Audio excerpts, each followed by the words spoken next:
Nouvelle saison au cœur des supporters et pour l'occasion, nouveau format. Dorénavant, je passerai une journée complète chez vous, les supporters. Et pour l'occasion, j'ai apporté les croissants en direction chez Pascal, alias Scal, fidèle du REDM. Scal, c'est Sophie.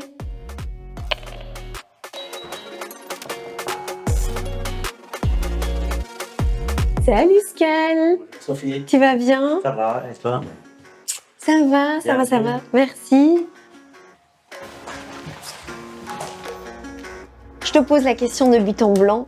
Pourquoi le RWDM? C'est familial. Mon grand-père et mon père étaient du D-Ring et du RWDM. Et moi, j'ai commencé à l'âge de 6 ans au RWDM. Donc, j'ai fait toutes mes classes là jusqu'à l'âge de, je crois, 16-17 ans.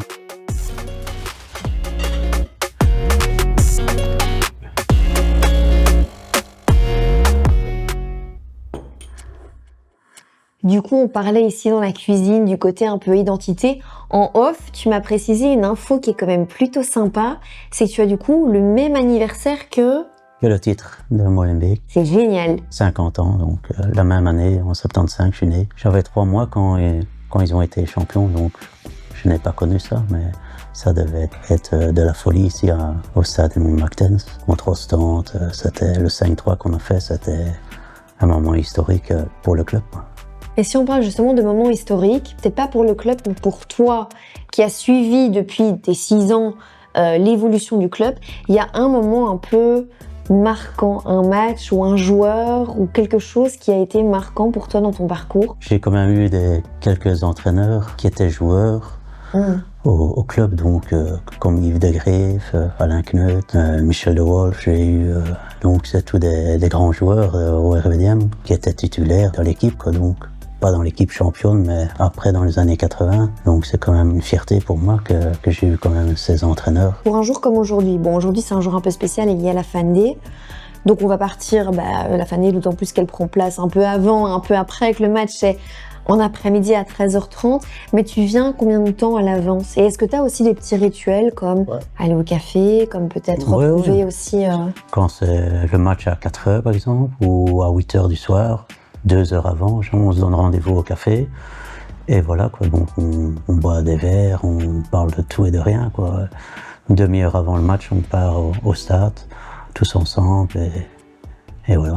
Et on croise les doigts pour voir un bon match et les 3 points à la clé, quoi. S'il y a des fumigènes, des tifos, ça fait l'ambiance, ça donne la ferveur, la niaque pour les joueurs aussi, parce que ça les donne du punch, je pense, parce que s'il n'y aurait pas tout ça, je pense que ça va être les ultras, il doit y avoir des ultras dans un club pour les chants, pour mettre l'ambiance dans sinon le stade est mort. Je trouve que dans un foot c'est comme ça.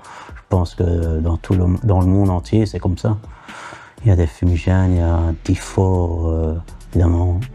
Après ça, à côté, les bagarres, tout ça c'est encore autre chose, mais ça a toujours existé, le hooliganisme dans les stades et en dehors, dans les rues. Ah, c'est sûr qu'on parle aussi d'un attachement qui est quand même profond en tant que supporter. D'ailleurs, on l'a vu ici au mois de juin, quand le club a décidé de changer de nom. Et justement, toi, tu as réagi comment au vu de l'annonce quand le RWDM a annoncé son changement de nom, de logo, de matricule?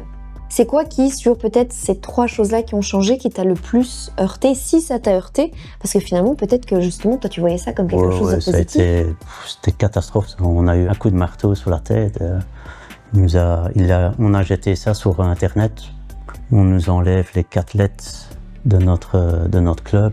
L'emblème, on enlève. Ça, j'admets pas non plus. Donc, le matricule, ça peut encore aller. Ça, on dit... Numéro 2, nous sommes le premier club bruxellois.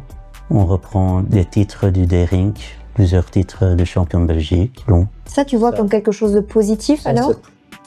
Dans un sens, ça peut être positif, parce que c'est quand même le D-Ring, c'est une partie du RWDM. C'est la fondation entre le Racing White et le D-Ring à partir de 73, donc c'est pour ça que le RWDM, ça s'appelle comme ça, le Racing White D-Ring de Molenbeek. Et voilà, donc ça, ok, j'admets. L'emblème et les 4 lettres, ça doit rester. Ça, Molenbeek, on nous les a enlevés pour mettre Bruxelles. Ça aurait été mieux de tenir notre Molenbeek, mais ça, on ne sait pas tout avoir. Et du coup, t'attendrais quoi de la part du club pour retisser la confiance, puisque des supporters mécontents, il y en a eu beaucoup? Ouais, remonter le club, ça, ouais. Avoir des bons joueurs.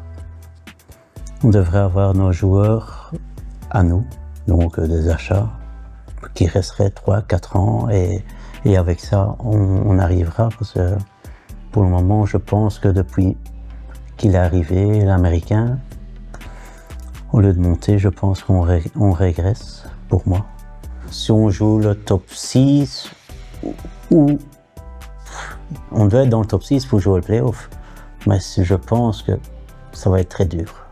Enfin, la saison est longue, donc je pense qu'on peut espérer être dans le top 6, mais être champion, je pense pas directement monter, je pense pas. Et les supporters, eux, ils seront toujours là, Bah quoi oui. qu'il arrive. Nous, on est toujours là derrière, hein, même dans les bons moments, les mauvais moments. Et pourquoi? C'est quoi qui vous fait tenir? C'est notre club de cœur, comme on dit, donc c'est notre ADN. Pour moi, c'est quand même depuis l'âge de 6 ans, donc c'est presque 45 ans de ma vie que j'ai quand même connu ce stade. Donc pour moi, je serai toujours là, même dans les mauvais ou les bons moments. Ce qui du coup m'amène à juste checker l'heure, puisque bon, on le sait, il y a la suite qui nous attend. On va peut-être faire un petit tour du côté de ta collection, puisque justement, avec autant d'années au compteur, tu as eu le temps de pouvoir accumuler pas mal d'objets, sachant que ta collection, elle est juste derrière moi, donc je propose qu'on aille jeter un œil. On peut y aller.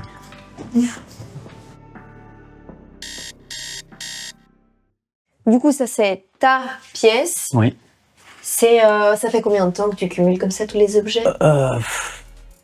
Il n'y a pas beaucoup d'années, hein. Il y a quoi, 6-7 ans que j'ai accumulé tout ça, donc il n'y a pas depuis la Renaissance, que j'ai quelques années après, j'ai commencé. J'avais des pièces à moi, donc à mon père, que j'avais tenu, mais sinon le reste, ouais. Et ça a commencé comment? T'as un objet, le premier objet par exemple, c'est lequel? C'est les miens, donc comme on peut voir, ça c'est mes trophées, c'est à moi. Donc ma première chaussure, mon papa l'avait coulée dans le bronze, comme on faisait dans le laiton, là. Donc ça c'est mes premières pièces à moi, mon écharpe que j'ai eue. Ça c'est de mon papa, son écharpe, et ça c'est la première qu'il m'avait offert. Et après, c'était quoi? Des cadeaux qu'on t'a donnés, puis Ouais, petit à petit, comme je connais beaucoup de monde, donc on reçoit.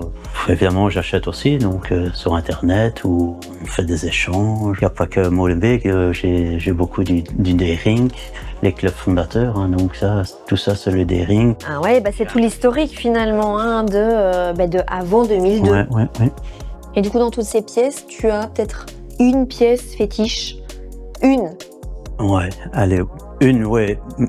C'est ce maillot. Ouais, pourquoi?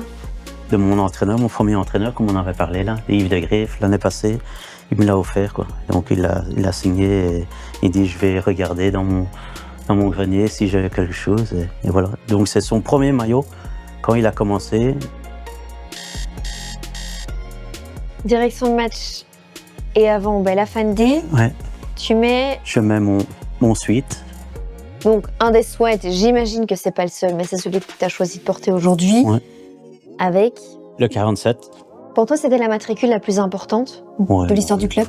Bah oui, l'histoire, oui. 47, c'était depuis le début, quoi, depuis 73. Donc je pense que c'est aggravé dans le cœur, comme on dit, quoi. Même dans la peau, parce que j'ai le même tatouage sur mon mollet. Donc voilà, donc il sera toujours avec moi. Et le 2, t'en penses quoi?